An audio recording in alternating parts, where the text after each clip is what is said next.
정부가 제출한 내년도 예산 386조 원에 대해서 여야가 이번 주부터 본격적인 세부 심사에 나섭니다.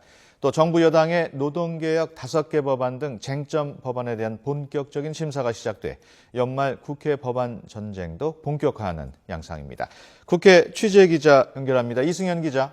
네, 국회 나와 있습니다. 네, 이번 주부터 국회가 정부가 제출한 예산안을 세부적으로 조정하는 작업에 들어갈 예정이라고요? 네, 그렇습니다. 여야는 이번 주부터 정부가 제출한 내년도 예산 386조 원을 놓고 이 증액과 감액 등 세부적인 숫자 조정 작업에 들어갑니다. 그동안 예산결산특위 심사가 예산안의 굵직한 방향을 논의하는 자리였다면 소위 예산심사는 예산액 숫자를 직접 조정하는 실질적인 작업입니다. 현재 여야 간 공방이 가장 심할 것으로 예상되는 쟁점은 이 최근까지 국회 운영을 마비시켰던 역사교과서 국정화 관련 예산입니다. 새누리당은 교과서 국정화 예산의 당위성을 주장하는 반면 새정치연합은 예비비 44억 원을 비롯한 관련 예산의 삭감을 강하게 밀어붙일 것으로 보입니다. 이와 함께 4대강 활용 가뭄 대책 관련 예산 역시 새누리당은 민생 예산, 또 새정치연합은 선심성 총선 예산이라고 규정한 만큼 도마 위에 오를 것으로 예상되고 있습니다. 무엇보다 내년 총선을 5달 앞둔 시점에서 영호남권 지역구 예산 문제를 놓고도 공방이 예상되고 있습니다. 새정치연합은 대구 경북 지역의 예산이 이 총선용으로 터무니없이 증액이 됐다며 이 특정 지역 편중 예산을 바로 잡겠다고 벼르고 있습니다. 다만 여야는 서로 상대당이 내부적으로 소위 위원을 정리하지 못해 이 소위가 첫 회의를 열지 못하고 있다며 날을 세우고 있어서 이 부분에 대한 교통정리가 우선 필요한 상황입니다.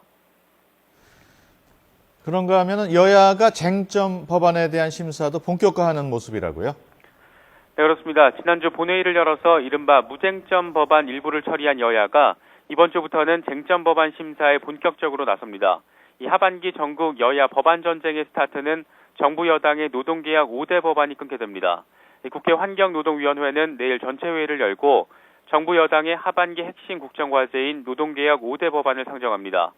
김영주 환노위원장은 YTN과의 전화통화에서 일단 전체 회의에 상정은 하겠지만 해당 법안이 정부 여당의 주장대로 현장 근로자들과 청년 일자리를 위한 법안인지를 꼼꼼히 따지겠다고 밝혔습니다. 이런 가운데 정부 여당은 오는 17일 합동 당정 간담회를 열고 이 노동개혁 법안과 경제활성화법 등 주요 현안을 논의하며 이 법안 전쟁에 집중하겠다는 방침입니다. 원유철 원내대표는 YTN과의 전화통화에서 정기국회가 한 달 정도 남은 시점에서 이 경제 살리기 법안 통과를 위해 최선을 다할 것이라며 여야는 이제 모든 정쟁을 중단하고 민생과 경제를 살리는 데 집중해야 할 것이라고 강조했습니다.